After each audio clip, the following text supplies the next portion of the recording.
Ya vi llegar a Elisa Godínez, doctora en antropología y profesora de la UNAM. Querida Elisa, ¿cómo te va? Muy buenas tardes, muy buenas noches. Hola Vicente, qué gusto estar contigo y con tu audiencia esta tarde.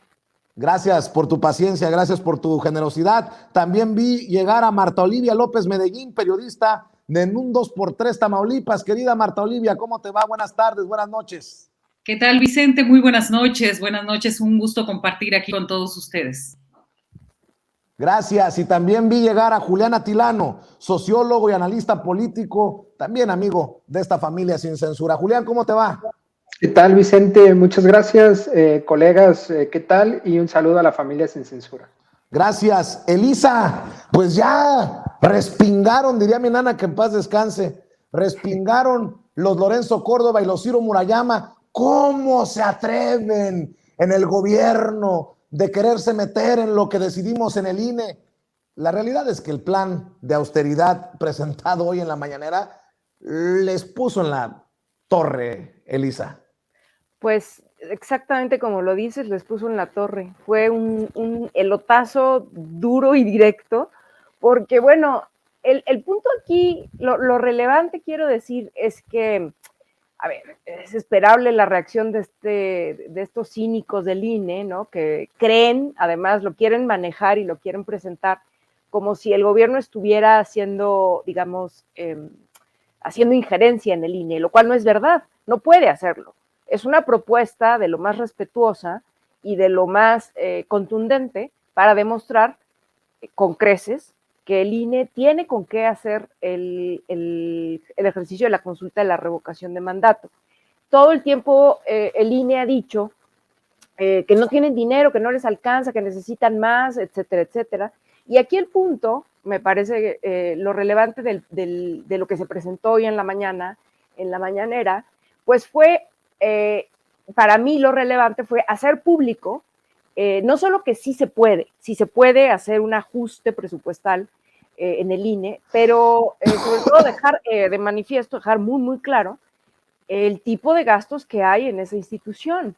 O sea, al parecer, el INE, junto con el Poder Judicial y otros organismos autónomos, son los únicos que no se han enterado lo que ocurrió en este país en julio de 2018. Y lo que ocurrió en este país fue una abrumadora mayoría votando por un proyecto que, entre otras cosas, lo que propone es acabar de tajo con la corrupción y sobre todo también acabar de tajo con los gastos suntuarios y los gastos onerosos que no tienen por qué tener cabida en un país como este, ¿no? Es curioso que el INE junto con el Poder Judicial y otros organismos autónomos sean los únicos que se hayan resistido, ¿no? A ajustarse, ¿no? Son los únicos que no aceptan, por ejemplo, que su alta burocracia gane menos que el presidente, son los únicos que no están dispuestos a hacer un recorte en gastos que no tienen por qué ser. No tenemos por qué estarles pagando seguro de gastos médicos privados, no tenemos por qué estarles pagando exceso en el celular, no tenemos por qué estar pagando, además con figuras como las que se presentaron hoy, 2 fideicomisos ahí, que bueno, no tendrían razón de ser, ¿no? Entonces, me parece que lo relevante, insisto, de la propuesta que se presentó hoy fue hacer público, cada vez más público, esto que ya todos vamos sabiendo de manera más clara, que es que no debemos admitir que un organismo autónomo, por más autónomo que sea, gaste el dinero público de esa manera. Marta Olivia, agregando a lo que dice Elisa, creo que la movida magistral, desde mi perspectiva, de la presentación de este plan de austeridad del gobierno de la 4T, es que le dicen al INE, necesitas 1,700 millones, no te preocupes, mira, aquí está la ruta a seguir para que no tengas 1,700, para que tengas cerca de 3,000 millones de pesos disponibles. Pues más claro ni el agua, si no no echan a andar este plan de austeridad en el INE, pues confirman lo que hemos dicho muchos, que no hay voluntad para dejar los privilegios. Claro, y esto me hace recordar, Vicente, la pregunta que le hizo ayer el diputado Mario Yergo, representante de Morena en el INE, directamente a Lorenzo Córdoba. Le dice, ¿está usted dispuesto a renunciar a su seguro de gastos médicos mayores para en este plan de austeridad? Y él dice, no estoy dispuesto. Yo me fui a la página y ¿cuánto es lo que se paga adicional al sueldo, adicional a todo, a cada uno de los funcionarios de alto nivel del INE? Nosotros los mexicanos les estamos pagando 50,000 pesos mensuales extras como seguro de gastos médicos mayores. Y esto me hace recordar también esta situación de cómo en la Cámara de Diputados se dejaron de rentar automóviles de lujo y demás. Y sin embargo, en el INE tiene una empresa que le están rentando vehículos de lujo por 254 millones de pesos. Entonces, es bastante sencillo y bastante claro el plan de austeridad. El asunto es que decidan tomarlo en cuenta. Y es que no lo decimos nosotros, es la empresa y además es una empresa que está inhabilitada, Jet Van Car Rental. Esta vigencia de este contrato que tienen desde el 2019 vence hasta el 31 de diciembre del 2022, de este año, y solamente son 256 millones de pesos. Juliana Tilano, dice Lorenzo Córdoba que ya se fue a refugiar en los espacios del PRIANREDE. Sin sustento ni seriedad el plan de ahorro propuesto al INE. El consejero presidente del INE, Lorenzo Córdoba, descalificó al participar en el webinar La Democracia en México, organizado por el grupo parlamentario del PRD en la Cámara de Diputados, el plan de austeridad de cerca de 3,000 millones de pesos propuesto por el gobierno de la 4T para destinar esos recursos a la consulta de revocación de mandato, al afirmar que no tiene ni sustento ni seriedad. Manifestó que esto demuestra que quienes hacen dicha propuesta desconocen cómo funciona el INE y es un enorme desatino. Pues, ¿qué va a decir Lorenzo Córdoba? ¿Y dónde lo dijo? Pues arropado por el PRD, Julián. Mira, solo le faltó decir al diablo con las instituciones, porque quien hace esa propuesta, el plan de austeridad, no fue necesariamente el presidente, no fue Adán Augusto, fue Secretaría de Hacienda, fue un subsecretario, fue la parte técnica de la Secretaría de Hacienda para mostrar la evidencia, tal y como lo señalaste. No solo 1,700 millones de pesos hay ahí disponibles, hay 2,900 millones de pesos. Lo hace y lo muestra de tres rubros principales. Uno es gastos de operación, otro es salarios y otro es fideicomisos. Es decir, fue muy puntual la propuesta que presenta Secretaría de Hacienda y la Función Pública a través de este plan de austeridad, y me parece que rompe con toda esta narrativa que desde hace algunos días traía Lorenzo Córdoba y Ciro Murayama. Recuerden, después de que la Suprema Corte de Justicia de la Nación da el fallo y le dice al INE, te debes de ajustar, es decir, debes de rascarle, debes de buscar, la respuesta inmediata de Lorenzo Córdoba fue, no podemos, nadie está obligado a hacer lo imposible, y además en el supuesto de que hiciéramos una vaquita, de que le rascáramos en nuestros salarios, no se conseguiría ni una tercera parte de lo que se necesita. Pues no, por eso llega Hacienda y dice, además tienes los fideicomisos, además tienes gastos de operación, y además le sugiere, porque como bien dice Elisa, es una sugerencia nada más, que también se pueden hacer recortes a los salarios, pero ojo aquí, de los funcionarios de enlace y funcionarios altos, es decir, sindicalizados y de base, ni un peso se les quitaría según esta propuesta. Y no es que se les pretenda quitar, se les está pidiendo que se ajusten a la tabulación propuesta, que ya es una ley y que no lo han querido hacer. Y eso también me lleva a pensar sobre esta reflexión que ha estado ahí, esta idea más bien que han estado constantemente presentando, y dicen, es que no se trata de que nos quiten derechos, el salario es un derecho, el aguinaldo es un derecho, y con eso tratan de desviar la atención para que uno diga que es un privilegio. Pero yo pregunto aquí sobre la mesa y a la familia de Sin Censura, no es un privilegio tener 450,000 pesos de aguinaldo, no es un privilegio tener un salario con prestaciones y todo lo demás de 220,000 pesos al mes, no es un privilegio tener 11 asesores como los tiene Lorenzo Córdoba y de esos 11, 4 ganan más de 100,000 pesos, 3 ganan más de 96,000, otros 3 más de 86,000 y uno 35,000. Y por si fuera poco, estos 52 asesores que tienen en total los 11 consejeros no pudieron hacer esta propuesta que está haciendo Secretaría de Hacienda, es decir, Hacienda va y les hace el trabajo. La pelota ahorita está con el INE y vamos a ver la respuesta. Ya no la adelantó Ciro Murayama y es todo enloquecido ir a un local a decir se gasta en esto. Así es. Por cierto, la consejera electoral del INE, Claudia Zavala, acusa desgaste y dice que por ley no puede aplicarse el plan de austeridad en el instituto. Y cito, Elisa, no es que seamos caprichosos, es que hay una ley que nos rige y esa se llama Constitución. Cuando se quieren cambiar las cosas, que se cambien, que haya el consenso político, que haya los acuerdos, porque eso no le corresponde a ninguna autoridad más que al legislativo, que se cambien y nos sometemos todos a la Constitución. Pero por ley dice que no puede aplicarse el plan de austeridad al INE, la consejera electoral Claudia Zavala, Elisa.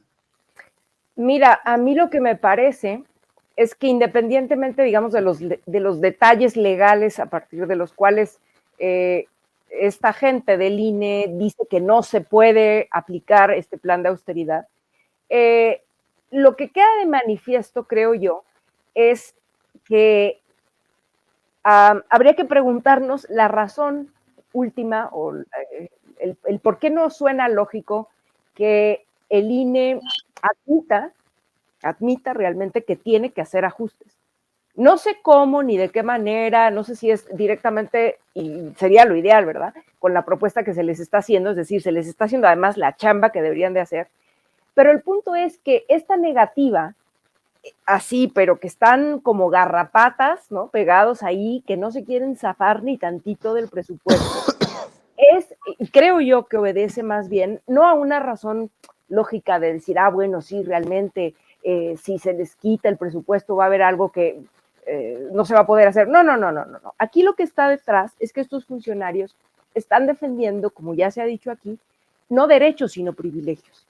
Y otra vez yo insisto en decir qué poderes y digamos qué instituciones son los que no han entendido lo que ha sucedido en México a partir del 2018.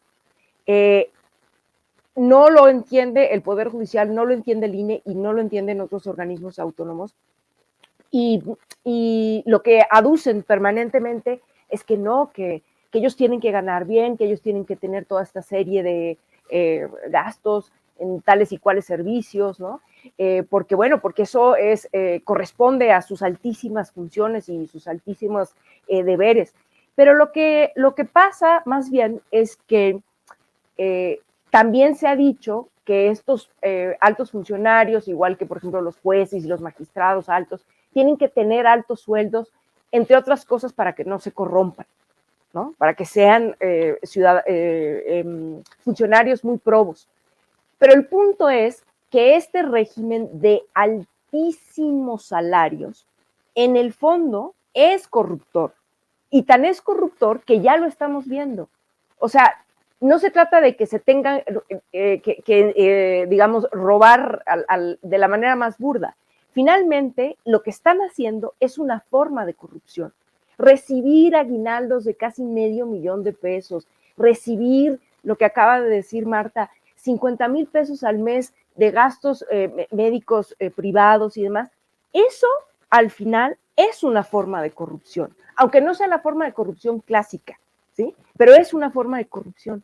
Entonces, ya que gozaron durante tantos años de las mieles, digamos, de estar viviendo del presupuesto a ese nivel, pues claro que no quieren soltarlo, ¿no? Claro que no quieren soltarlo y van a decir y van a aducir lo que sea, como esta consejera que dice que no es posible y que solo el poder legislativo tiene la prerrogativa de ordenarle al INE, lo cual es, digamos, parcialmente cierto, Pero lo que estamos aquí haciendo es también un ejercicio público, ¿no? Y de que entiendan que la vida pública es cada vez más pública y todos los ciudadanos tenemos que estar enterados, y estamos cada vez más enterados de estos detalles que antes, pues no, pasaban un poco más de largo. Entonces, bueno, pues ahora van a tener que argumentar mejor. Así es, Marta Olivia.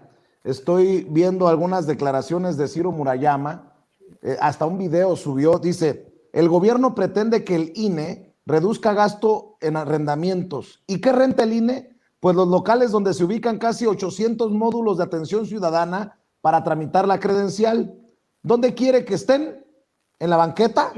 Rayan en el ridículo. Yo defiendo al INE, dice Lorenzo Córdoba, pero afortunadamente tenemos a mujeres aguerridas como Elisa, como tú, como Nancy Flores, colega de la revista Contralínea, y ha escrito en Twitter, Nancy, ya seguramente le está siguiendo la pista a esto.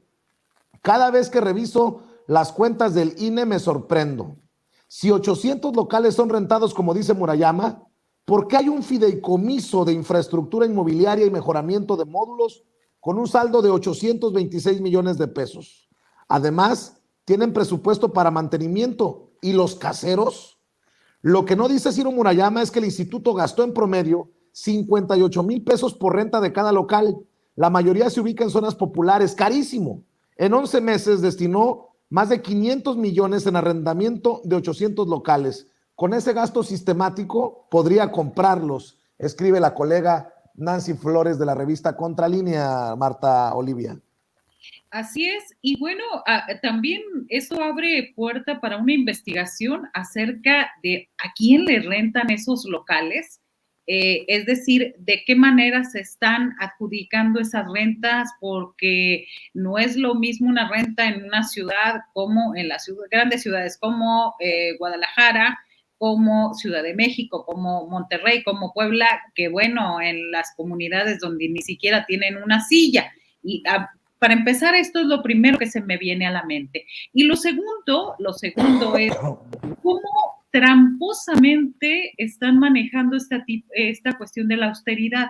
Es decir, por una parte, se está hablando de una adjudicación de una empresa que les está rentando, que renta por 256 millones de pesos los vehículos del INE, por una parte.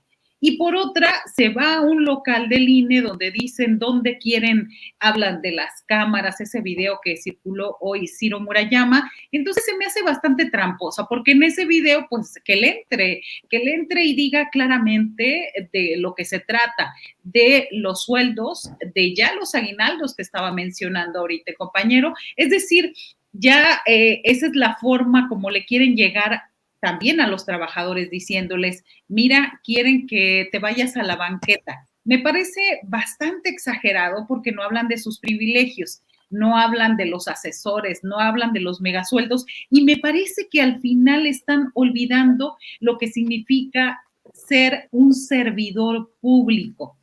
Un servidor público no es para privilegiarse, no es para tener las más altas estipendios, esas cenas, comidas millonarias, esos viajes. Me parece, se les olvida a los consejeros que el salario mínimo, yo creo que ya hasta se les olvidó, pero habría que recordarles que el salario mínimo es de 172 pesos diarios. Y simplemente en ciudades, en algunas ciudades muchas ciudades del país, esos 400,000 pesos de aguinaldo le sirve para un obrero para comprarse una casa de interés social. Entonces, imagínense, díganle a un trabajador, ¿sabes qué?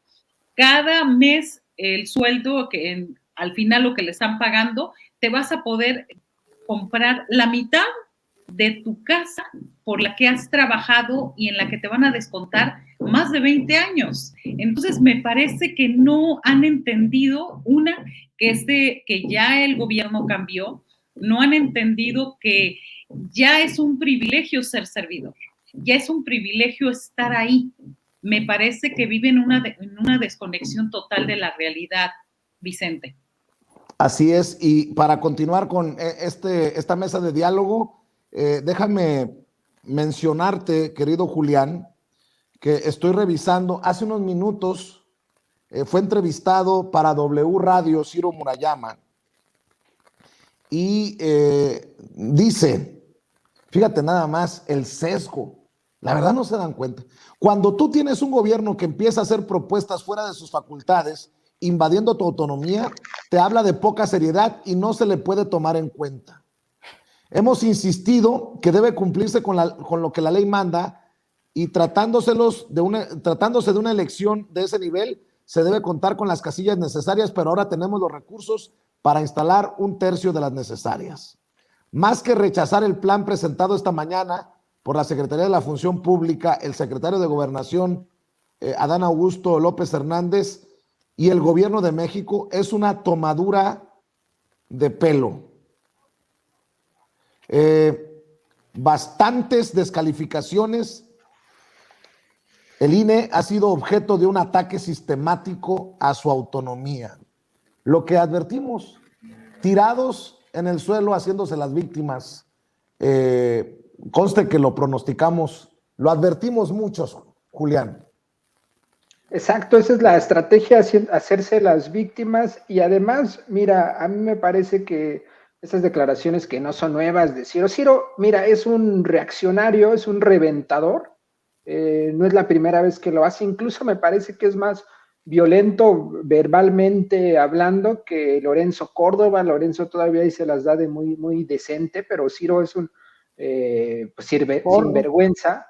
Edmundo Jacobo, hay otro personaje ahí que tendríamos que exhibirlo un poco más. Él no es consejero, es el secretario ejecutivo, es el operador al interior del INE, es el que mueve, es el que está ahí articulando, que también tiene asesores, que también y que tuvo un proceso de reelección también muy sucio. Entonces, lo que vemos frente a las declaraciones de Ciro cuando dice, no es posible que el gobierno se meta, lo único que estamos viendo es la voz de un tirano. Es decir, ¿qué político, porque al final de cuentas son políticos estos personajes, se molestan cuando los critican? ¿Qué tipo de político o funcionario se molesta cuando le haces una crítica? El autoritario, el totalitario, y estos funcionarios esos son. Uno no puede hablar sobre el INE, uno no puede hablar sobre las cantidades millonarias de dinero que gasta el INE, porque automáticamente te ponen ellos y la oposición y los conservadores, como alguien que lo que quiere es eliminar al INE, y no. Un órgano electoral, un árbitro electoral es muy importante en una democracia, eso no es el debate, pero un árbitro electoral tiene que ser imparcial. Ellos están jugando en contra de un grupo político, y no solo eso, están haciendo corrupción todo el tiempo de distintas formas. Veo en los comentarios que desde hace rato están comentando lo de la lavandería.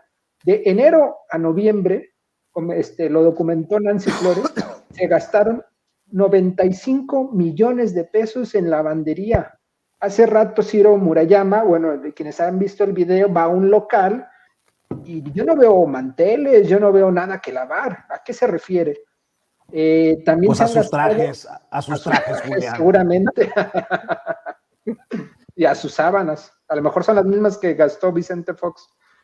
54 millones de pesos en actividades culturales. ¿Cuáles? ¿Los libros de Ciro Murayama sobre el populismo? ¿O a qué se refiere? ¿A pagarle dinero a los académicos amigos del INE que constantemente les están financiando sus publicaciones? A mí me parece que estos señores tienen que renunciar.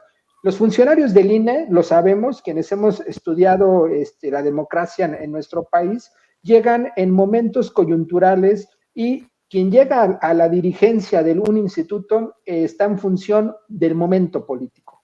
Por ejemplo, cuando llegó ¿cómo se llama que estaba en 2006? El presidente del INE. ¿Quién era? Luis Carlos Ugalde. Luis Carlos Ugalde. Cuando llegó Luis Carlos Ugalde, quien lo promovió fue el PRI. El PRI fue quien lo promovió. El Bester Gordillo lo promovió. Está documentado que él fue a una comida, a una cena, donde estaba el Bester Gordillo, y ahí operó para que llegara. Lo mismo sucedió con Lorenzo Córdoba, no con el Bester, pero sí con los políticos en turno. Entonces no son personajes democráticos, son personajes que llegan en ciertos momentos y como tal deben renunciar. Estos dos personajes tienen que presentar ya su renuncia. Julián, Marta Olivia, Elisa, la última y nos vamos, la última ronda. Por cierto, Marta Olivia, perdón que esto a lo mejor no tenga que ver con el tema que estamos abordando, pero ¿qué campaña de video está sacando el gobernador de Tamaulipas? Parece que se la creyó eso de que a lo mejor puede ser un hombre fuerte rumbo al 2024. Lo veo como si anduviera en campaña, como si no le debiera a Coppel, dice mi tía Silvia, como si no le debiera a Coppel y como si no tuviera ese proceso de desafuero en su contra, como si no hubiera una orden de aprehensión, con todo aquel despliegue de recursos, haciendo muchos videos, muchas giras, como candidato el gobernador panista de Tamaulipas, Cabeza de Vaca, o a lo mejor le está pavimentando el camino a su hermano, quien también es señalado como quien buscaría ser su sucesor, Ismael Cabeza de Vaca. Así es, fíjate que, por cierto, él ha dicho a sus amigos que, literal, yo no sabré gobernar, pero en campaña sí se anda. Entonces, pues yo creo que sí, él se abrió, se fue con un autobús que ya le pusimos el Vacabús, se llama, le puso unos letreros donde dice cabeza contigo, es decir, para posicionar el nombre del hermano, aunque ya el casi candidato es su secretario general de gobierno, el Truco Verástegui, un cacique político y económico panista en la zona cañera de Tamaulipas, ligado a intereses bastante oscuros y a grupos del crimen. Entonces, él anda en campaña.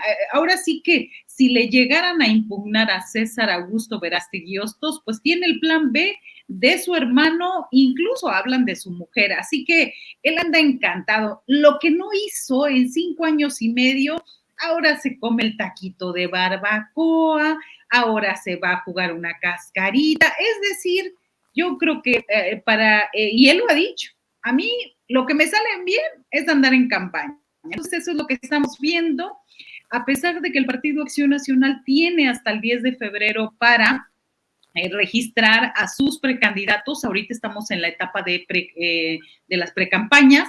Hoy justamente César Verástegui Hostos se fue a registrar y parece el precandidato, el candidato más fuerte. Por parte del C Nacional está el alcalde de Tampico, Jesús Nader, pero pues ya le dijo Cabeza que se hiciera a un lado, pues porque quien le garantiza cierta impunidad, todo lo que signifique, pues es su amigo, el secretario general de gobierno, el Truco, por el Trucutú Verástegui. Por el trucutú. Bueno, para que vean que es importante tener amigos y amigas y colegas como Marta Olivia en lugares como Tamaulipas. Perdón que me haya desviado del tema central de la mesa, pero sé que también le interesa a la gente que nos ve y nos escuchen sin censura lo que está ocurriendo por allá en el norte del país. Para ir cerrando, Elisa, dice Pedro Miguel, a quien le mando un saludo: con la consulta de revocación de mandato estamos buscando restituirle el derecho a la sociedad de deshacerse de autoridades no competentes. Añadió que expresidentes como Zedillo, Fox, Calderón y Enrique Peña Nieto se habrían opuesto al ejercicio, pues de la misma calaña los Murayama y los Lorenzo Córdoba. Si lo vemos de esta manera, pues confirmamos que hay personajes en el Instituto Nacional Electoral en el que se supondría sería el árbitro imparcial en contra de la democracia participativa, en contra de la gente de a pie, Elisa. Sí, totalmente de acuerdo con lo que dice Pedro Miguel. Yo un poco también lo he repetido en las veces que me ha tocado cuando me preguntan sobre esto. Una de las cosas que insisto es decir, es que la revocación del mandato importa por lo que implica en el futuro.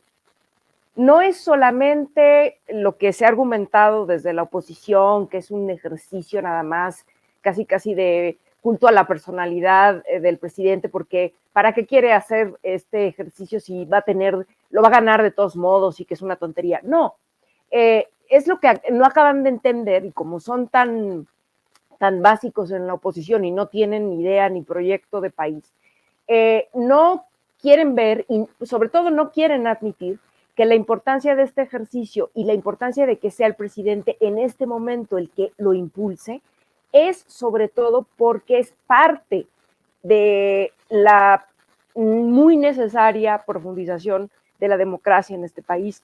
Yo siempre digo que tenemos una democracia muy joven y ciertamente frágil, no es tan fuerte como quisiéramos. Y estos ejercicios, la revocación del mandato, en su momento lo que fue la consulta para juicio a los expresidentes, y todos y cada uno de estos ejercicios son importantes, no por lo que representan solo en el momento y en la coyuntura política, sino por lo que van a representar en un futuro. No solo porque van a poderse aplicar para presidentes, sino también que tiene que ser algo que se aplique a todas las autoridades en todos los niveles, porque eso es lo que corresponde en un país que necesita ser cada vez más democrático, ¿no? Y es lo que no acaban de entender y siguen subestimando. Creen que la gente no se da cuenta de esto, pero la gente claro que se da cuenta de que cuando hay voluntad, los ejercicios, digamos, no solo de participación ciudadana, sino estos ejercicios también de austeridad, ¿no? Y de no gastos suntuarios y demás, claro que dan resultados. Y claro que dan resultados porque ante el cinismo del INE que dice no podemos recortar nada, tenemos un gobierno que ha demostrado en 3 años cómo con austeridad y con un ajuste al gasto, claro que se puede realmente profundizar también en la distribución o redistribución del ingreso a través de los programas sociales y también en el hecho de construir obras de infraestructura como las está haciendo este gobierno. Entonces ahí tenemos 2 grandes ejemplos de cómo no es una mera demagogia decir que hay que gastar menos o que tenemos que acabar con la corrupción. Ahí está, con hechos que sí se puede. Entonces, igualmente, el tema de la revocación de mandato no es solamente porque ahora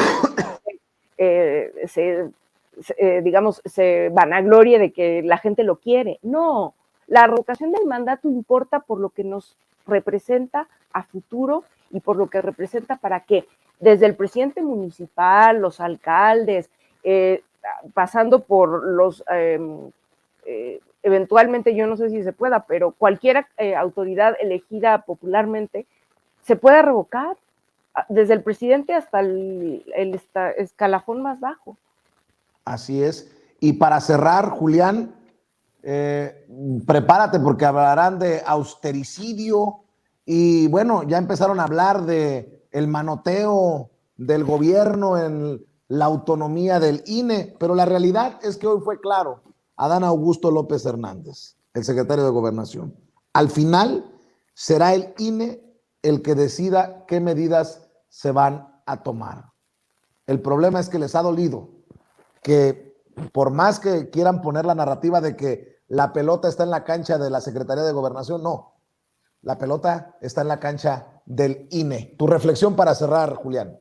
Así es, y lo que vimos es un adelanto, porque mira, aún falta que responda a la Secretaría de Hacienda ante la petición de 1.700 millones de pesos que está pidiendo el INE. Lo que vimos fue un adelanto, si bien Adán Augusto dijo que esa no es la respuesta, pero ya vimos que Hacienda está diciendo dinero sí tienen y es posible que justifiquen una negativa de darles dinero a partir de lo que vimos el día de hoy. Y un poco hilándolo también con lo que señaló Pedro Miguel, es bien importante este ejercicio porque justo lo que se trata, es decir, nos está saliendo costoso y justo se trata de hacerlo de esta manera para que sea vinculante, para que no sea una farsa, porque ¿cuál sería la alternativa? Que el Ejecutivo, que el gobierno lo organizara, como sucede, como lo hizo Enrique Alfaro hace algunos años, él lo organizó, su propia secretaría de no sé qué lo organizó, ganó por 80% y miren qué talentoso soy. No, lo que se necesita es que el árbitro electoral lo organice para que sea vinculante y para, como dice Elisa, se pueda repetir. Y esto no es una cosa, una ocurrencia. Cuando López Obrador fue jefe de gobierno, se organizó una. Y si analizamos las propuestas de los partidos de izquierda en la historia de México, la propuesta de revocación de mandato es viejísima. Yo estaba analizando y por ahí desde los 40, los 30, los personajes de izquierda ya lo estaban diciendo, es decir, es parte del ideario de izquierda para que haya una democracia participativa, porque lo que se trata es que la gente salga constantemente a participar y no solamente el día de la elección, y entonces los gobernantes se olviden y digan, bueno, aquí en 6 años mientras votan por mí otra vez, pues voy a hacer lo que yo quiera. La importancia de este tipo de ejercicios es que cada determinado tiempo sepan que van a ser evaluados. Julián Atilano, mi querido Julián Atilano, ¿por qué no cerramos invitando a la gente para que te busque en redes sociales y te apoye y te siga? Me pueden seguir en Twitter en @JuliánAtilano y pues muchas gracias por la invitación y un gran abrazo a las colegas y a la familia de Sin Censura. Gracias, Julián. También despido con mucho afecto a Marta Olivia. Marta Olivia, que sigan los éxitos en este 2022 allá en un 2x3 Tamaulipas. ¿Cómo te despides? ¿En dónde te encontramos? ¿En dónde seguimos apoyando el trabajo valiente que realizan? Gracias, Vicente. Decirles que es importante para nosotros la revocación de mandato, porque si esto fuera ya posible en Tamaulipas, no tendríamos un gobernante desaforado desde el 30 de abril pasado. De ahí la importancia de rescatar esta parte de estar en contra de este INE oneroso, este INE pues bastante reacio a adoptar lo que quieren las y los ciudadanos. Y nos ven de lunes a viernes de 8 a 9:30 por nuestro canal de YouTube en un 2x3 Tamaulipas y también en la página de Facebook. A mí me encuentran en Twitter como @MaroliMX. Gracias, Vicente, un abrazo a todas, todos. Saludos, Marta Olivia, a todos allá en Tamaulipas. Querida Elisa, cerramos contigo. ¿En dónde te sigue la gente que nos está viendo y escuchando? Vicente, normalmente estoy en Twitter ahí dando lata. Mi Twitter es @tdetoñoa3ncit, Tanit. Y bueno, ahí es donde normalmente más estoy. Les mando un abrazo a Marta Olivia y a Julián y a ti también y a toda la audiencia. Nos vemos pronto en otra mesa de diálogo. Elisa, Marta Olivia, Julián, que descansen. Buenas tardes, buenas noches. Gracias, un abrazo. Amigos, amigas, regresamos en breve. Pero mientras seguimos hablando sin pelos en la lengua, sin censura, usted puede suscribirse a nuestros 3 principales canales en YouTube.